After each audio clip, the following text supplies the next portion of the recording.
दर्शकवृन्द नमस्कार। ओमकार टेलिभिजनको वार्तालाप कार्यक्रममा यहाँहरूलाई हार्दिक स्वागत छ। म शान्ता लम्साल। हामीले वार्तालाप कार्यक्रममा विभिन्न क्षेत्रका व्यक्तित्वहरूलाई निम्त्याउने गरेका छौँ। आज हामीले पशुपति क्षेत्र विकास कोषका पूर्व सदस्य घनश्याम कोइरालाज्यूलाई निम्त्याएका छौँ। आज जनै पूर्णिमा, रक्षाबन्धन, क्वाटी खाने दिन तथा संस्कृति दिवस पनि हो। हामी यिनै विषयमा केन्द्रित रहेर कुराकानी गर्नेछौँ। आउनुहोस् उहाँलाई स्वागत गरौँ। स्वागत छ यहाँलाई वार्तालाप कार्यक्रममा। हजुर, धन्यवाद। हरेक चाडपर्वका आफ्नै महत्त्व हुन्छन्, विशेषता हुन्छन् होइन? जनै पूर्णिमाको महत्त्व चाहिँ के छ? बडो राम्रो कुरा ल्याउनुभयो। पर्व, पहिला त पर्व भन्ने कुरा हामी बुझ्न आवश्यक छ। यसै शब्दका अर्थका हिसाबले पर्व भनेको यो जोड्नेसँग सम्बन्धित हुन्छ। यता ओल्लोसँग पल्लोसँग जोड्ने भन्ने यसको अर्थ हुन्छ। तर प्रचलनमा के छ भने पर्व भनेको उत्सवको रूपमा चाहिँ मान्छेले बुझिन्छ। अब यो दुवै ढङ्गले हेर्दाखेरि पर्वको महत्त्व चाहिँ महत्त्वपूर्ण हुन्छ र यसले गर्ने काम भनेको एक आपसमा मान्छेले मान्छेसँग मान्छेलाई जोड्ने कुरा। यो चाडपर्वको खास गरिकन यो जनै पूर्णिमाको पनि त्यो महत्त्वपूर्ण सन्देश चाहिँ त्यो हो भन्ने लाग्छ। अब जनै पूर्णिमा कतिपयले चाहिँ यो ब्राह्मणहरूको पर्व हो भन्ने पनि सुनिन्छ। क्वाटी खाने दिन चाहिँ नेवारहरूको हो भन्ने पनि समाजमा यस्तै भनाइहरू सुनिन्छ। के ठिक हो। पर्व भएपछि मैले अघि भने जस्तो एक आपसमा जोडिने कुरा हो, परिवारका मान्छेहरू जुट्ने कुरा हो। यसमा खानपानको कुरा पनि हुन्छ, पहिरनको कुरा पनि हुन्छ, अन्य क्रियाकलापहरू पनि यसमा हुन्छन्। अब जहाँसम्म ब्राह्मणको र नेवारको भन्ने कुरा छ, मूलत पर्वका दृष्टिकोणले जनै लगाउने पर्वको रूपमा भन्दाखेरि यो स्वाभाविक छ। यो ब्राह्मणको हुने भयो, तागाधारीको हुने भयो। यसलाई खानपानको दृष्टिकोणले हेर्दाखेरि यो चाहिँ नेपाली भाषा, यहाँको नेपाल भाषा भाषीहरू, नेवार समुदायका मान्छेहरूले क्वाटी खाने पर्वको रूपमा बुझिन्छ। त्यसो भएर यसलाई चाहिँ जातीय भन्दा पनि, धार्मिक भन्दा पनि यो सांस्कृतिक पर्व हो भनेर बुझ्दाखेरि हाम्रो सही बुझाइ हुन्छ। जस्तै जनै कुन ब्राह्मण भन्नुभयो, ब्राह्मण अन्तर्गत कुन पर्छन् त त्यसमा? ब्राह्मणमा त जस्तै अब यो वर्ण व्यवस्थामा, हाम्रो वर्ण व्यवस्थामा ब्राह्मण, क्षत्रिय र वैश्यले पनि जनै लगाउने चलन हुन्छ।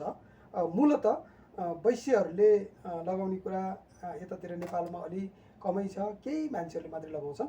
ब्राह्मण र क्षत्रियहरूले यो लगाउने प्रचलन छ। अब यसको इतिहासकै कुरो त ठ्याक्कै टुङ्गो, यही बेलादेखि यही अनुसार लगाइयो भनेर भन्न त सकिँदैन। त्यो अहिलेसम्म कसैले पनि भन्न सकेका कुरा हामी यहाँ के चर्चा गर्न सक्छौँ र। तर यो एउटा विशेष प्रकारको परिधान, पहिचानसँग सम्बन्धित हो। योसँग आस्था निष्ठाको कुरा जोडिएको छ।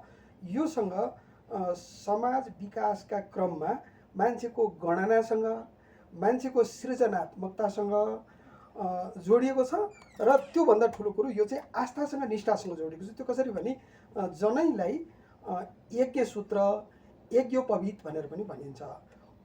यज्ञ भनेको यज्ञ नै हो होइन? यो चलनचल्तीको भाषामा जे बुझिने गरिएको छ त्यो पनि हो। र यज्ञ भनेको अर्को सामूहिक उत्पादनमा संलग्न हुने कार्यलाई पनि यज्ञ भनेर बुझ्नुपर्छ।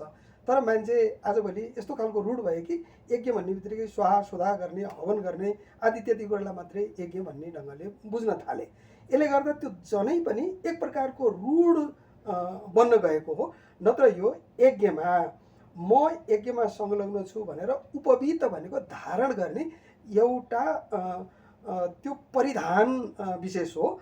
त्यो परिधानको एउटा सानो स्वरूप हो त्यो भनेको। यसले गर्दाखेरि मूलत यो खालको पहिचान राख्नुको निम्ति मान्छेले त्यो यज्ञोपवीत भनेर जनै धारण गरेका हुन्। योसँगको सृजनशीलताको कुरा के हो भने जस्तै यसको बनाउने प्रक्रिया छ होइन? यसमा ब्रह्मको, यसमा विष्णुको, यसमा सबै देवताहरूको वासको यसमा चाहिँ परिकल्पना गरिएको हुन्छ।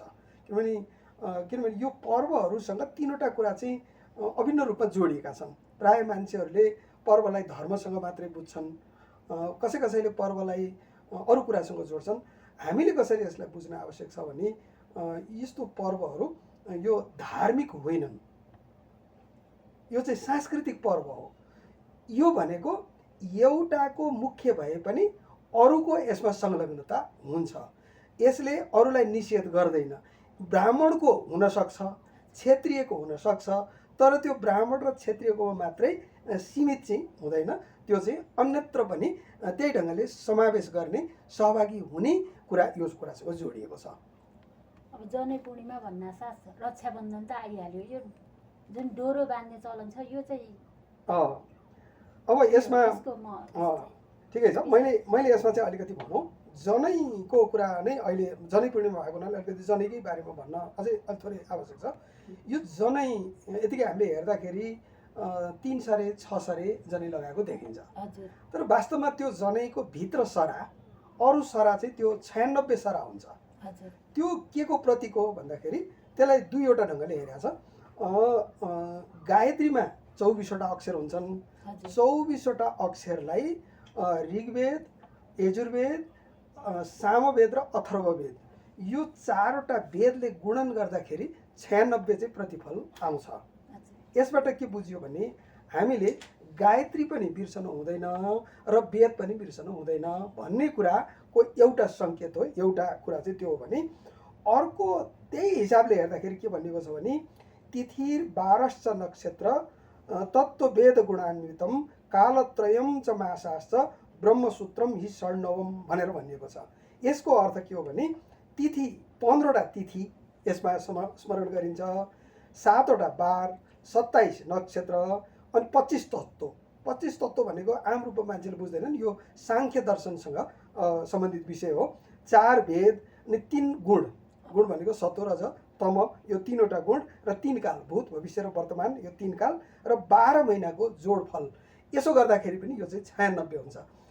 यो सबै कुरालाई सम्झना राख्ने, यो सबै कुराको गुण विशेषताहरूलाई ध्यान दिने भन्ने अर्थमा पनि त्यो जनै धारण गरिने हो। जसले जनै लगाइँदैन, आम रूपमा हाम्रो यतातिर सबैले, खास गरिकन ब्राह्मण परिवारमा पनि महिलाहरूले र यज्ञोपवीत नभइसकेकाहरूले, उपनयन संस्कार नभइसकेकाहरूले जनै लगाउने चलन हुँदैन। तर कहीँ कहीँ चाहिँ फेरि महिलाहरूले जनै लगाउने कुरा पनि हुन्छ होइन, ठाउँ विशेषमा अब त्यस्तो पनि हुन्छ। त्यस्तो हुन्छ। अब यो सबैले यो कुरो चाहिँ सम्झन सकौँ भन्नुको निम्ति यो चाहिँ जनै लगाइने कुरा हो।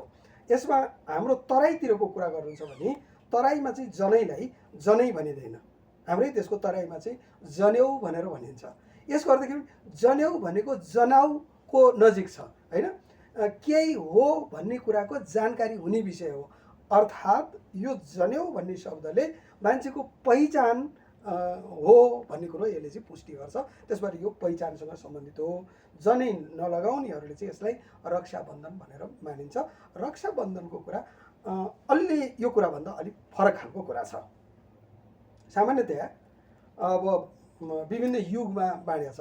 हाम्रो पूर्वीय परम्परामा, पूर्वीय संस्कृतिमा, पूर्वीय दर्शनमा समय विभाजन गर्ने विभिन्न तरिकाहरू छन् होइन। हामीले सानो हेर्दाखेरि हामीले घन्टा, मिनेट होइन, दिन, पक्ष आदि इत्यादि भनेर हेर्छौँ।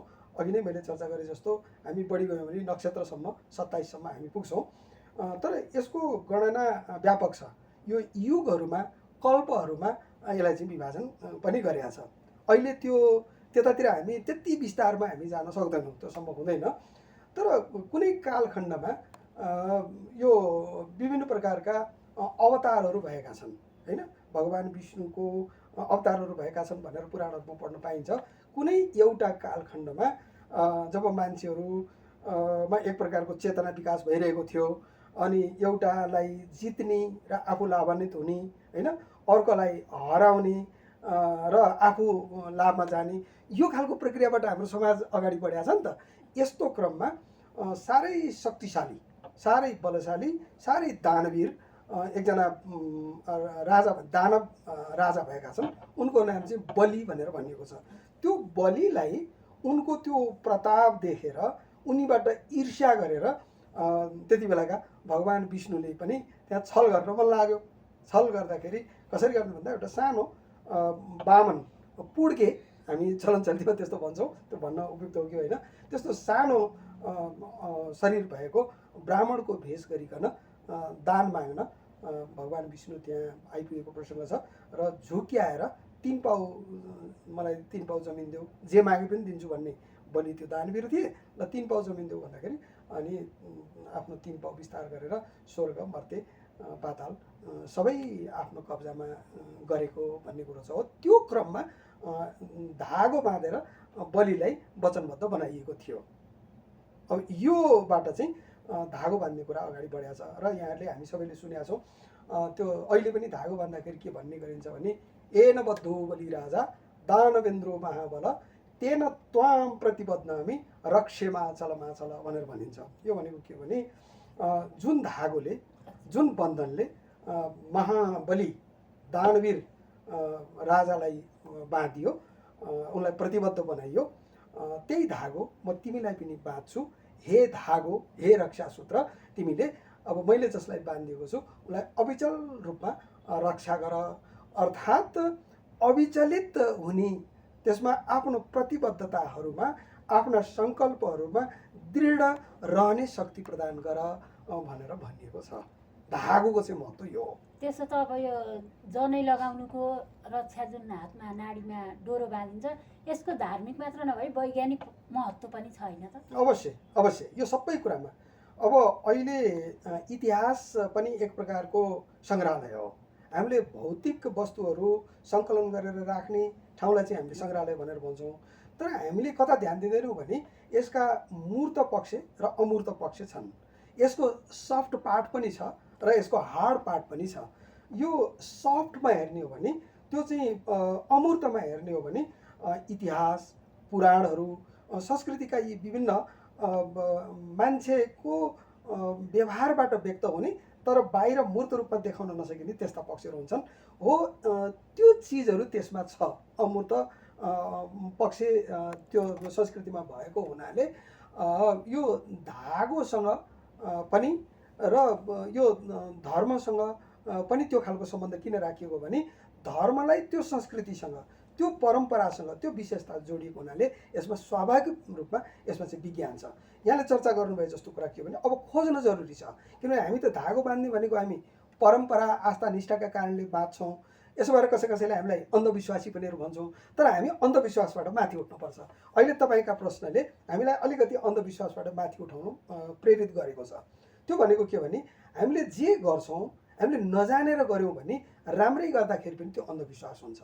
अहिले हाम्रा चाडपर्वहरू, हाम्रा धार्मिक कृत्यहरू करिब करिब अन्धविश्वास जस्ता भएका छन्। किनभने अब तपाईँहरूले जस्तो यसको विज्ञान के हो भनेर सोध्ने जमात नभएको हुनाले, त्यस्तो प्रश्नकर्ता नभएको हुनाले पनि यो चलन चल्तीमा मात्रै अगाडि बढ्यो।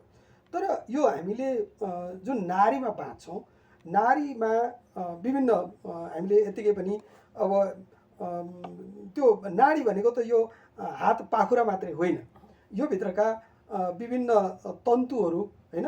अब यसमा चाहिँ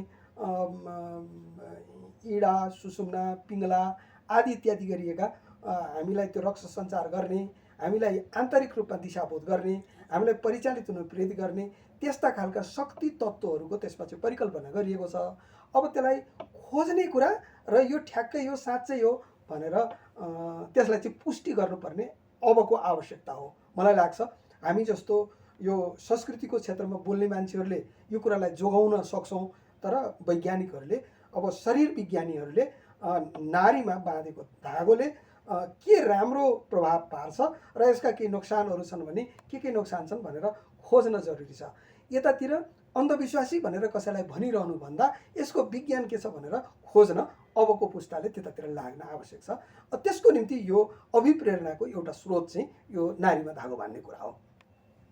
त्यसो त जनैको पनि त्यस्तै महत्त्वपूर्ण वैज्ञानिक पक्ष पनि छ भनिन्छ नि। अब त्यही त, यसलाई कस्तो भने हामीले अहिलेसम्म वैज्ञानिक पक्ष त्यो विज्ञानका पनि दुईवटा कुरा। विज्ञान पनि एउटा त बाहिर मान्छेले बाहिरै देखिने खालको विज्ञान हुन्छ, भौतिकतामा त्यो कुरो प्रकट हुन्छ। तर थुप्रै कुरा बाहिर नदेखिने पनि विज्ञान हुन्छन्। जस्तै तपाईँलाई भनौँ यो मान्छेले मनोविज्ञान भन्छौँ नि हामी होइन, मनोविज्ञान भनेको त बाहिर त देखिँदैन त। अहिले हामीले यसलाई विज्ञानसँग जोड्यौँ, सञ्चार विज्ञानको कुरा गऱ्यौँ भने, सूचना विज्ञानको कुरा गऱ्यौँ भने अहिले हामीले यहाँ प्रयोग गरेका सामग्रीहरू पनि पर्न सक्छन् होइन। तर हामीले अध्यात्म विज्ञान भन्यौँ भने त त्यो त देखिँदैन नि त होइन, तर भित्र हुन्छ।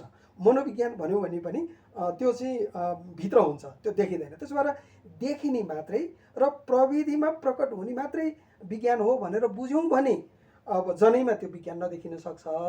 तर मनोविज्ञान पनि विज्ञान हो र अध्यात्म विज्ञान पनि विज्ञान हो।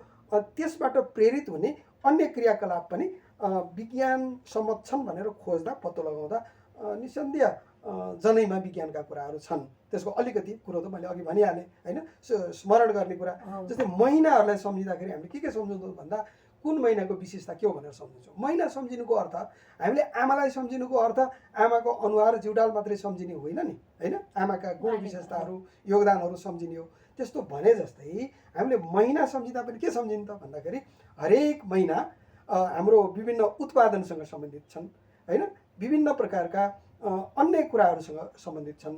यो ढङ्गले सम्झने कुरा सम्झाउने कुरा पनि आफैमा विज्ञान हो। अब भौतिक विज्ञानको कुरो त खोज्नुपर्छ, अब भौतिकतामा रमाउनेहरूले त्यो कुरो पनि खोज्नु पर्यो। जस्तै अब आजको दिन 11 थरीका गेडागुडी पकाएर खाइन्छ होइन, त्यसको पनि पक्कै पनि धार्मिक मात्रै नभई वैज्ञानिक हिसाबबाट पनि महत्त्वपूर्ण छ, साह्रै छ, एकदम छ। अनि तर यो नेवारी परम्परा हो, नेवारहरूले मात्रै खान्थे पहिला, अहिले पछिल्लो समय चाहिँ देखासिकी गरेका अरू जात जातिले पनि भन्ने सुन।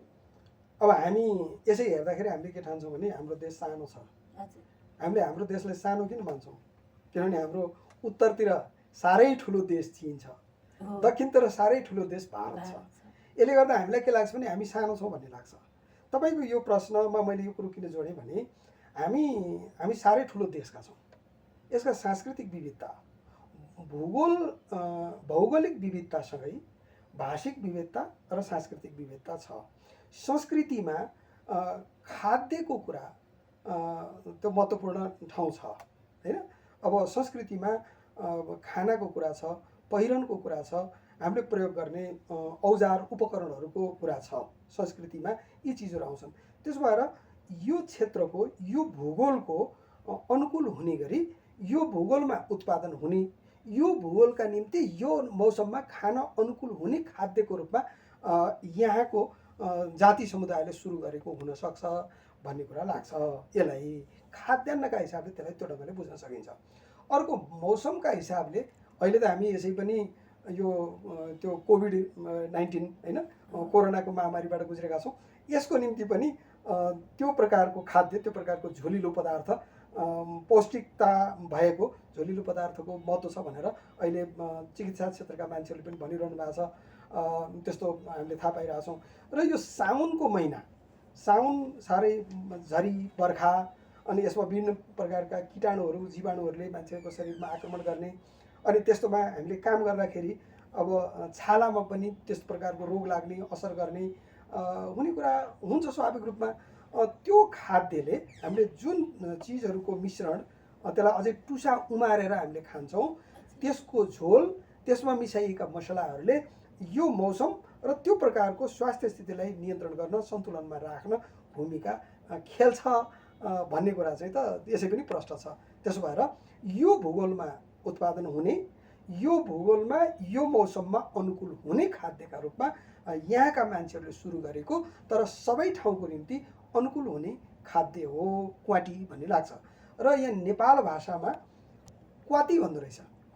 त्यो त उच्चारणको कुरा हो, कसैले टलाई त, तलाई ट भन्ने खालको कुरो त हुन्छ होइन, यो जिब्रोको कुरा हो।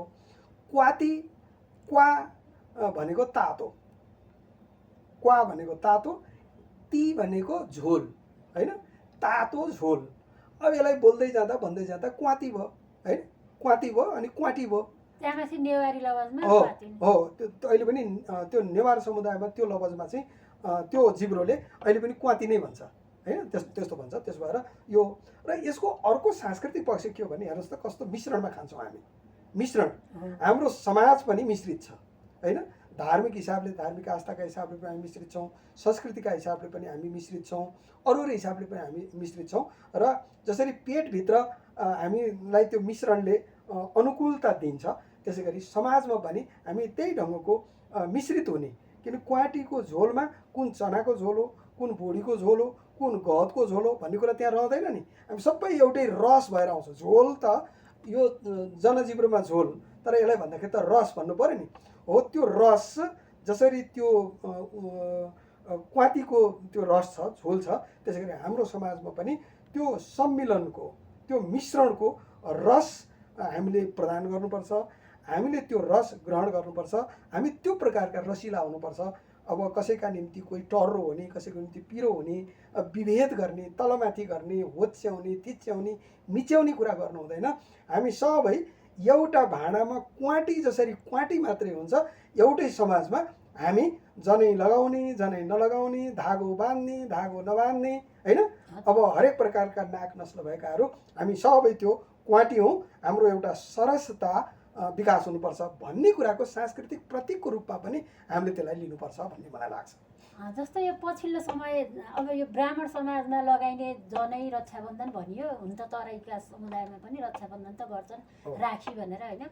तर यो पछिल्लो समय चाहिँ यहाँले अनुभव गर्नुभएको छ कि छैन, पशुपति लगायत यो बालाजु जहाँ मठ मन्दिरहरू छन् त्यहाँ चाहिँ अलिकता जनजातिहरू पनि डोरो बाँध्न बसेको, जनै बेच्न बसेको यस्तो दृश्यहरू देख्न सकिन्छ नि। के भन्नुहुन्छ यसलाई चाहिँ? हो, यसमा अलिकति मैले अघि सङ्केत गरेँ। अब कुनै बेला यो प्रादुर्भाव हुँदाखेरि, यो निक्लिँदाखेरि, यो सुरु गर्दाखेरि कुनै समुदाय विशेषले, कुनै जात विशेषले, जात भन्दा पनि यसलाई हामी समुदाय भनौँ, होइन, सांस्कृतिक समूहहरू हो। अब यसबाट सुरु भए पनि यसको असर त सबैतिर पर्नु स्वाभाविकै कुरा हो।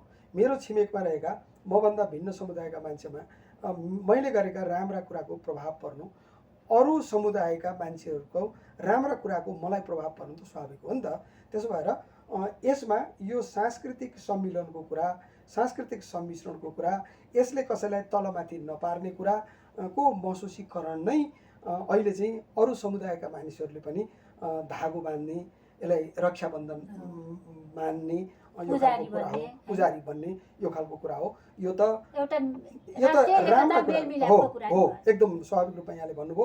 राष्ट्रिय मिलाप, सामाजिक मेलमिलाप, सामाजिक सद्भाव अनि यसप्रतिको सकारात्मक सोचको कारणले पनि यो अहिलेको आवश्यकता भनेको के हो भने नि, अहिलेको आवश्यकता भनेको अघि पर्वको हिसाबले भन्दा पनि यसमा सबभन्दा पहिला त यो ऋषि तर्पणीलाई नै हामी जोडौँ। ऋषि तर्पणीलाई जोड्दाखेरि के भन्छ, एउटा प्रसङ्ग के छ भने, यद्यपि त्यो श्राद्धमा अरू बेलामा मान्छेहरूले भन्छन् पितरो वाक्यमिच्छन्ति भावमिच्छन्ति देवता भनेर भनेको छ। पितृहरू वाक्य रुचाउँछन् अरे, होइन, मिठो बोली चाहन्छन् अरे पितृहरू। अब यो ऋषि तर्पणी पनि, ऋषि भनेका हाम्रा दिवंगत पुर्खाहरू हुन्। दिवंगत पुर्खाहरू जो यति बेला उहाँहरू सशरीर सप्राण हामीसँग हुनुहुन्न, दिवंगत भइसक्नुभएका व्यक्तित्वहरू नै ऋषिहरू हो। जसले हामीलाई खान सिकाउनु भयो, जसले हामीलाई लगाउन सिकाउनु भयो, जसले हामीलाई नाम थरहरू राख्न सिकाउनु भयो, होइन, जसले हामीलाई समाजमा मिसिन सिकाउनु भयो, जसले सद्भाव दुर्भावका भेदहरू सिकाउनु भयो, हो त्यस्ता खालका पितृहरूलाई तृप्त पार्नको निम्ति हामीले के गर्न सक्छौँ त भन्दाखेरि वाक्यमिच्छन्ति, हामीले राम्रो बोल्यौँ भने, हामी एक आपसमा सबैसँग राम्रो बोल्यौँ भने, नराम्रो बोलेनौँ भने, गाली गलौज, असभ्य, अभद्रता, अमर्यादित कुरा गरेनौँ भने हाम्रा पितृहरू त्यसै पनि उहाँहरू खुसी हुनुहुन्छ। हामी त्यसो भएर यो पितृहरूलाई खुसी पार्ने ऋषि तर्पणी पनि भएको हुनाले हाम्रो यो कुरासँग पनि जोडिन्छ। र देवताहरू पनि भावबाट चाहिँ खुसी हुन्छन् भनेर भनियो। देवता त अब देवता भनेको ठ्याक्कै मान्छेले मन्दिरमा राखिएको काठको या ढुङ्गाको माटोको मूर्ति मात्रै होइन। देवता भनेको हामीलाई आवश्यक पर्ने सबै प्रकारका वस्तुहरू, सबै प्रकारका मौसमहरू, सबै प्रकारका तत्त्वहरू, ती सबै देवता हुन्। वेदमा चाहिँ त्यस्तो भनिएको छ। वेदमा के भनिन्छ भने जम्मा दुईवटा पक्ष हुन्छ। एउटा आह्वान गर्ने पक्ष हुन्छ, होइन, जसले आउनुहोस् भन्छ। जसले आउनुहोस् भन्छ त्यसको अर्थ के हो भने जसलाई आवश्यक पर्छ, त्यो चाहिँ ऋषि भए। अनि जे कुराको आवश्यक पर्छ ती चाहिँ देवता भए। त्यसबाट त्यो देवताहरू को निम्ति पनि हामीले सद्भाव राख्नुपर्छ भन्ने खालको कुरा हो। त्यसबाट अहिले चाहिँ यो चाडपर्वहरूको माध्यमबाट के कुरा आवश्यक पर्छ भने हाम्रो बिचमा समानता आवश्यक छ।